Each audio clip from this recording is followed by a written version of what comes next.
Bienvenidos una semana más a nuestro noticiero semanal el de Radio Internacional de Noticias. La policía egipcia interviene para impedir que argumentaron en Nueva York ante la comisión. Como noticias nacionales presentamos Medio centenar de asociaciones pro vida han convocado a facilitar datos precisos al respecto a la Terminaremos con noticias de la Santa Sede. El Vaticano recoge firmas para defender a no nacidos. de la Conferencia Episcopal Italiana. Bienvenidos una vez más a nuestro noticiario semanal de Radio HM. Hoy les saludamos María Fra e Isabel Jordán. Marta, una anciana italiana de 79 años, se ha convertido en la protagonista de numerosos medios de comunicación debido a su peculiar modo de ayudar a los más desfavorecidos. Esta mujer, urgida por la caridad, recorre en su bicicleta la ciudad de Turín para rescatar de la basura de los supermercados unos 40 kilos de comida y dárselos a varias familias pobres. Es increíble cuánto se desperdicia. Se tiran los alimentos que están por vencer o cuya confección no es perfecta. En estos días, por ejemplo, pasa con las naranjas. Si una está mala, tiran toda la bolsa de 5 kilos. Es vergonzoso. Comenta esta jubilada que vive con su esposo y que es madre de un médico y una bióloga. Si bien acude todos los días a la basura de los supermercados, Marta distribuye los alimentos 3 veces por semana en Casalborgione, una localidad ubicada a unos 30 kilómetros de Turín, hasta donde llega en su automóvil. Ayuda con lo que recoge a 8 familias que me acogen siempre con los brazos abiertos y con mucha dignidad. Nunca me han pedido nada y aprovechan todo lo que les doy. Con la harina se hace pan y con la leche algunos quesos. Ante las miradas de curiosidad o sospecha de quienes ven lo que hace, desde hace ya varios años esta italiana afirma que no me importa, lo hago porque sé que hay personas que necesitan y me esperan. Hay quienes visten a la moda y comen bien, mientras otros no tienen nada. Todos deberíamos dar algo, pero somos muy insensibles ante las necesidades del prójimo. Quien la ha puesto en el objetivo ha sido el diácono Benito Cutelle, que al verla buscar en la basura, pensaba que la recogía para ella. Me equivoqué, narra Cutelle. No estaba rebuscando en la basura para ella, sino para quien no tiene nada que comer. De verdad me sorprendí. A su edad presta con mucha modestia un servicio importante a favor de los hermanos más pobres. Lo que lamenta es que cuando ya esté muy cansada, no haya nadie para ayudarla. Marta, que por ahora se mantiene con mucha energía, hace un llamamiento a los políticos y los encargados de tomar decisiones políticas. Deberían darse cuenta de la situación real y de cuánta pobreza existe aún hoy.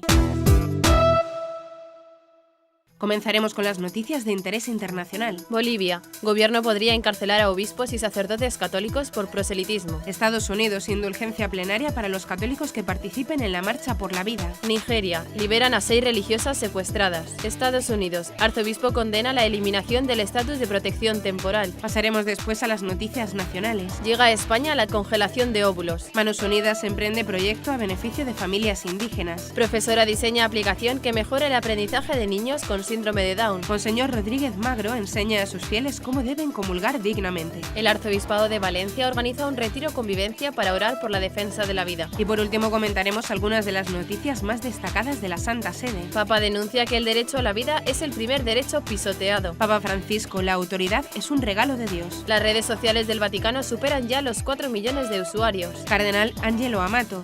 Los santos y beatos son el buque insignia de la Iglesia. El Papa anima a cuidar los momentos de silencio durante la misa.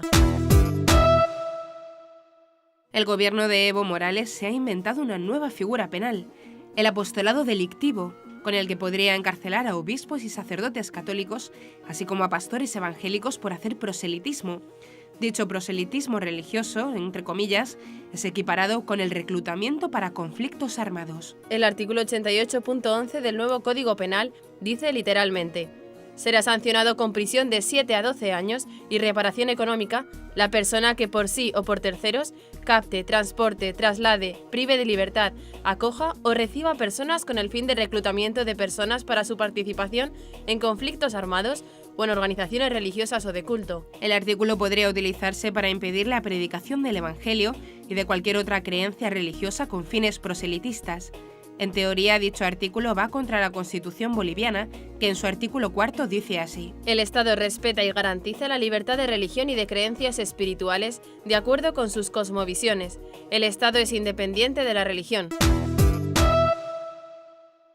La Archidiócesis de Washington, D.C. y Arlington han anunciado que los católicos que participen en la Marcha por la Vida en Washington a finales de este mes podrían recibir indulgencia plenaria. El cardenal arzobispo de la Archidiócesis de Washington y el obispo de la Diócesis de Arlington dicen en una carta conjunta: en virtud de la autoridad otorgada por nuestro Santo Padre, el Papa Francisco, Una indulgencia plenaria puede obtenerse en las condiciones habituales por los fieles cristianos que, siendo verdaderamente penitenciales e impulsados por la caridad, participen en las celebraciones litúrgicas junto con la gran manifestación de personas a lo largo de todo el curso del evento anual que se llama Marcha por la Vida. La carta también dice que los ancianos, enfermos y todos aquellos que por razones graves no puedan salir de su hogar pueden recibir la indulgencia si se unen espiritualmente a las ceremonias sagradas, a la vez que también ofrecen oraciones y sus sufrimientos o las dolencias de su propia vida al Dios misericordioso. El cardenal Donald Guer de Washington y el obispo Michael Burbidge de Arlington también pidieron a otros obispos que compartan la información con aquellos confiados a su cuidado personal. Para obtener una indulgencia plenaria, los católicos deben hacer una confesión sacramental,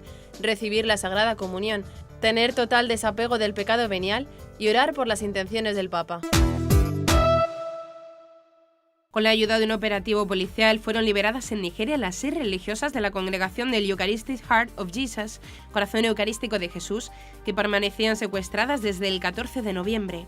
Las 3 hermanas y 3 aspirantes de la congregación fueron secuestradas en su convento en Iworiaki, estado de Edo, en la región sur de Nigeria. Según medios locales, una de las religiosas, Verónica Ajayi, fue liberada a las 6 de la tarde del sábado 6 de enero, mientras que las otras 5 recuperaron su libertad el domingo 7. La hermana Agata Osarekoe, superiora del convento, dijo tras la liberación: «Estamos felices, a Dios sea la gloria. Las hermanas está bien y están pasando por un chequeo médico en un hospital», indicó. Los secuestradores habían exigido un rescate, pero la religiosa explicó que este no se dio. No se ha pagado rescate.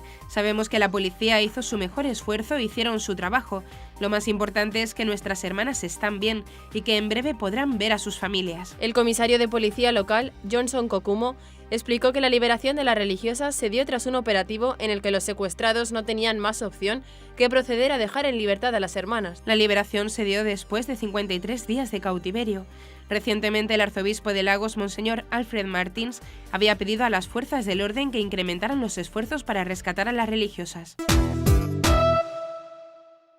El arzobispo de Los Ángeles, Monseñor José Gómez, ha afirmado que la eliminación del estatus de protección temporal, TPS, para los inmigrantes salvadoreños en Estados Unidos ha puesto a estas personas ante una elección inhumana que nadie debería tener que hacer.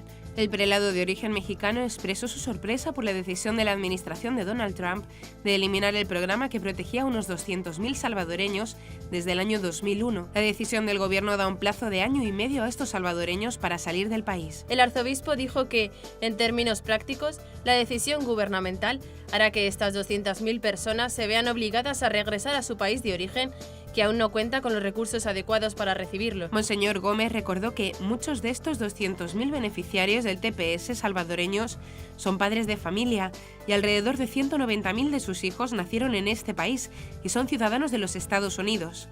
Este es el único país que estos niños han conocido. Ahora estas familias enfrentan una decisión difícil sobre su futuro, ya sea permanecer juntos y regresar a El Salvador para enfrentar la posible violencia y la explotación, o separarse posiblemente de manera permanente para que los niños puedan permanecer seguros con todos los beneficios de la ciudadanía estadounidense. Para Monseñor Gómez, esta es una elección inhumana que nadie debería tener que hacer. La maternidad en España está en decadencia, con datos que muestran un suicidio demográfico en el que por segundo año consecutivo hay más muertes que nacimientos y las mujeres cada vez eligen tener menos hijos y más tardíamente. Pero esta tendencia no tiene visos de cambiar a corto plazo, sobre todo con las medidas que empiezan a llegar al país de la mano de Silicon Valley, la congelación de óvulos. Esta idea, que nació en Facebook, se extendió por todas las empresas presentes en la nueva milla de oro de Estados Unidos, Google, Apple, Spotify, y poco a poco pretende expandirse a otros países como España. Aquí llega de la mano de el Club de las Primeras Marcas de la Comunidad Valenciana, una veintena de empresas reconocidas en diferentes sectores de la Comunidad Valenciana, de las cuales algunas han alcanzado un acuerdo con el Instituto Valenciano de Infertilidad para ofrecer a su plantilla condiciones ventajosas en la preservación de óvulos. Según cuenta El Mundo, el acuerdo consiste en que trabajadoras o parejas de trabajadores de Caixa Popular, Nancy's, Bodegas Vicente Gandía y Arroz Dasca podrían acogerse a un 10% de descuento en un tratamiento de vitrificación que ronda de base de los 3.000 euros. Vamos hacia un suicidio demográfico e iniciativas de este tipo se venden como un beneficio social, cuando en realidad es un beneficio para la empresa, que no ve interrumpida la productividad de sus trabajadoras. Lamenta Esther Jiménez, decana de la Facultad de Educación de la Universidad de Cataluña. Manos Unidas Valencia impulsa en la actualidad un proyecto de reconocimiento de tierras y defensa de derechos de los pueblos indígenas en Brasil que beneficiará a 669 familias que reivindican sus territorios en el estado brasileño de Amazonas. Los beneficiarios pertenecen, entre otras, a las etnias Baré, Banigua y Tucano, en el municipio de Barcelos, donde viven en pequeñas comunidades en los márgenes del río Negro y de sus afluentes, según han indicado fuentes de Manos Unidas. A raíz de las visitas a estas comunidades del equipo de Consejo Indigenista Misionero, órgano de la Conferencia Episcopal de Brasil para la Defensa de los Indígenas, se realizó un diagnóstico social y se formularon propuestas que finalmente se concretaron en el proyecto. Con este proyecto se pretende durante 2 años fortalecer a las comunidades indígenas en su defensa del reconocimiento de sus tierras tradicionales y el respeto a sus derechos. Manos Unidas está apoyando el 68% del proyecto con la participación en las partidas de personal, equipos y funcionamiento, asesoría jurídica, talleres culturales para 120 indígenas y apoyo a iniciativas de las comunidades, gastos de luz, teléfono y gastos bancarios, entre otros. La profesora de la Universidad Católica de Valencia, Cristina Cunna, ha diseñado una aplicación informática que mejora el aprendizaje del inglés de niños con síndrome de Down. El programa online, basado en sistemas de tutorización inteligentes, se puede usar en la tablet o en el ordenador y ha duplicado el rendimiento de los alumnos de primaria con quienes se ha realizado el estudio. Así, esta herramienta, desarrollada específicamente en su tesis doctoral, supone un enfoque novedoso con respecto a los métodos tradicionalmente empleados. Cunna la ha aprobado en las distintas asociaciones de niños de Valencia, Madrid y Málaga y pretende ampliar la edad, los contenidos y los países donde seguir desarrollando su investigación. El trabajo defendido en la Universidad Católica de Valencia parte del hecho de que en la sociedad actual cada vez existe un número mayor de individuos con síndrome de Down en edad adulta, en disposición de incorporarse al mercado laboral, situación que les exige disponer de un determinado nivel de escolarización, ha afirmado Cunna. Es por ello que estas personas deberían formarse siguiendo el mismo currículo formativo que el resto de los alumnos, aunque de forma adaptada a sus características cognitivas especiales. En ese sentido, una de las asignaturas obligatorias es la correspondiente al estudio del idioma inglés como lengua extranjera, ha subrayado.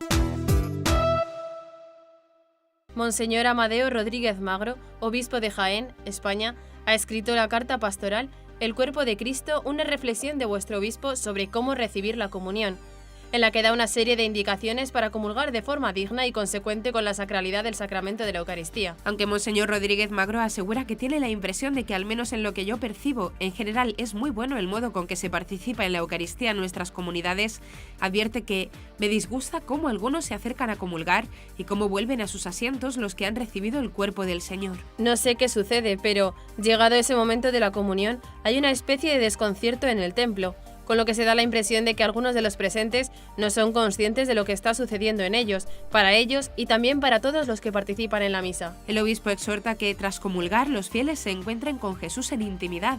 Por eso es imprescindible el silencio que nos permita un diálogo con Él. Ese momento es la gran oportunidad para un encuentro que fortalezca nuestra fe, nos arraigue en la oración y nos oriente en nuestra misión, la que hemos de realizar tras alimentarnos de la Eucaristía. El obispo de Jaén también se dirige a aquellos que no pueden comulgar, o bien porque no están bien dispuestos, es decir, porque necesitándolo no se han confesado, o bien porque sus circunstancias personales, aunque lo deseen, no les permite acercarse a recibir la comunión. Para estos el tono espiritual ha de ser el mismo que para los que comulgan. Por último, Monseñor Rodríguez Magro concluye afirmando que le gustaría que todos os quedéis con esto. Cuidemos con mucho esmero la comunión. Nos va mucho en cada oportunidad que tengamos de recibir a Jesús. Nos va la fortaleza, la autenticidad, la radicalidad de todos los demás aspectos de nuestra vida cristiana. El Secretariado para la Defensa de la Vida del Arzobispado de Valencia ha organizado un retiro convivencia para orar por la vida y los derechos humanos que tendrá lugar del 26 al 28 de enero en la Casa de Espiritualidad de Sabiá. El retiro, cuyas inscripciones ya están abiertas, incluirá vigilias de oración, las celebraciones eucarísticas y meditaciones sobre la exhortación apostólica del Papa Francisco Evangelii Gaudium y su encíclica Laudato Si, así como sobre la encíclica Evangelium Vitae de San Juan Pablo II. Así, la jornada pretende reflexionar y orar por la defensa de la vida al nacer, que está íntimamente ligada a la defensa de cualquier derecho humano, y que supone la convicción de que un ser humano es siempre sagrado e inviolable en cualquier situación y en cada etapa de su desarrollo, según han indicado fuentes del secretariado. Igualmente, el sentido del retiro es preparar espiritualmente la Semana por la Vida, que tendrá lugar el 10 al 15 de abril bajo el lema "Con las personas Down defendemos la vida", así como el Encuentro Nacional de Spay Matter, que tendrá lugar en Valencia en abril. Según las mismas fuentes, que han añadido que la organización ha contado con la colaboración de la Delegación Diocesana de Espiritualidad. El retiro está abierto a la participación de cualquier persona interesada.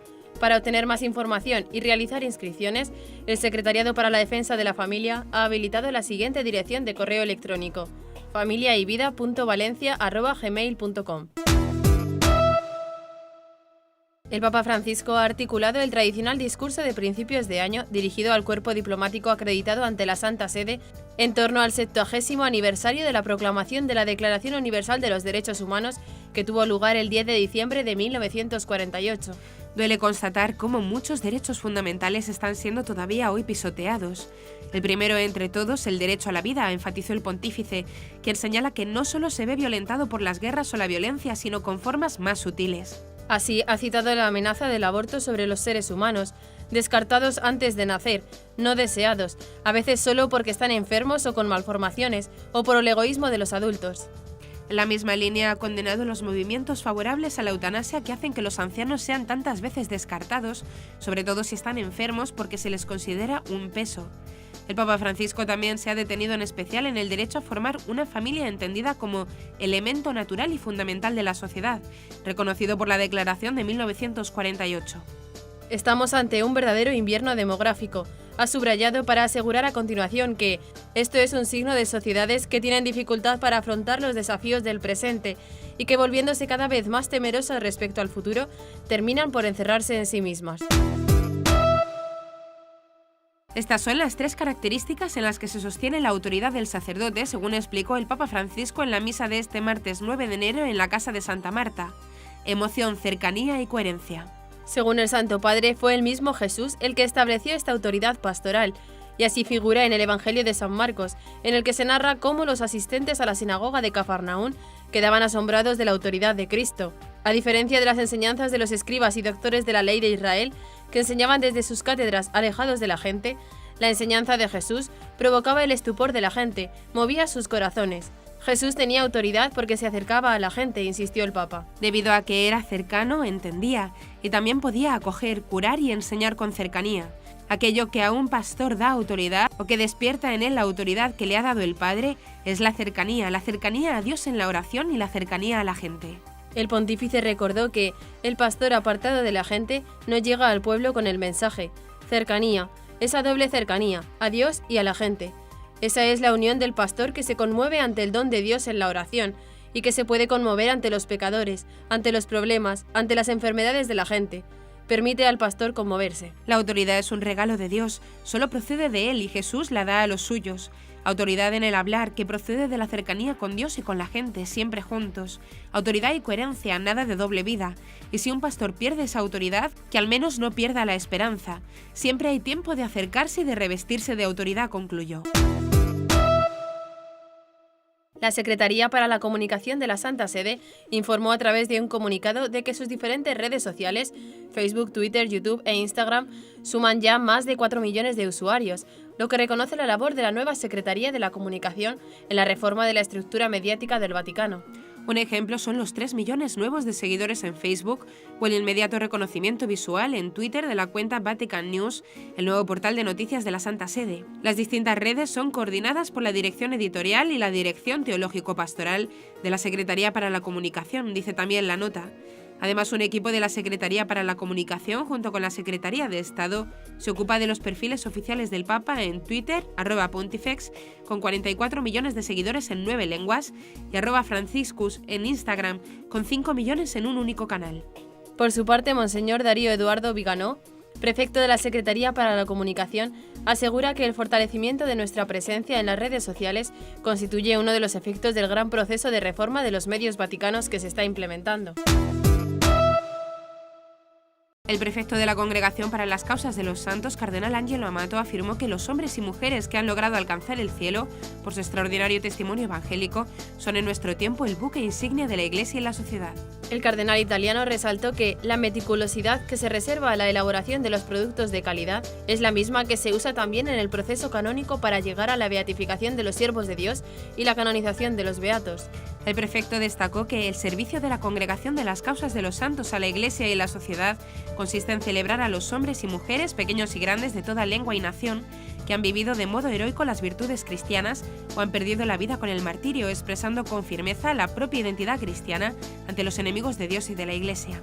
Las canonizaciones y las beatificaciones, continuó el cardenal, llegan al final de un proceso preciso y complejo, que cuenta con el trabajo, además de los oficiales de la congregación y los numerosos postuladores, de muchos especialistas externos, calificados en historia, teología, derecho canónico, medicina y ciencias humanas. El purpurado explicó asimismo que el proceso canónico, si bien se funda en la calificada y sostenida experiencia plurisecular, no está nunca cerrado definitivamente, sino que permanece abierto siempre a mayores precisiones y avances.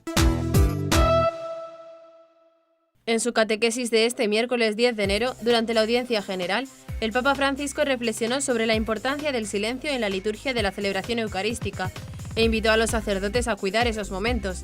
Recomiendo vivamente a los sacerdotes que observen este momento de silencio, que sin quererlo podemos arriesgarnos a descuidar. El Santo Padre meditó sobre el canto del Gloria y la oración de la colecta en la celebración de la misa y se centró en el significado de los momentos del silencio.